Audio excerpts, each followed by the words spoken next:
আসসালামু আলাইকুম গাইস।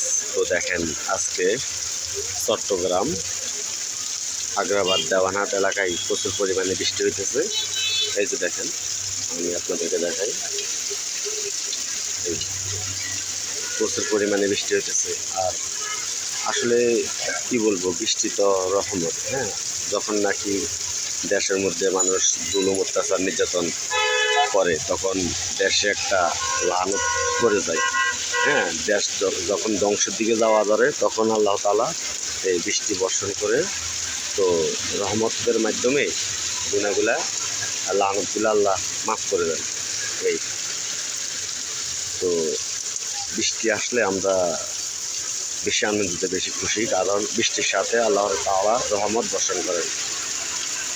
সবাই আমার এই ভিডিওটি একটু শেয়ার করে দিবেন, সবার কাছে অনুরোধ রইল। আর ভালো লাগলে লাইক কমেন্ট করবেন, একটু বেশি করে শেয়ার করবেন। আল্লাহ হাফিজ। আসসালামু আলাইকুম রহমতুল্লাহি ওয়া বারাকাতুহু।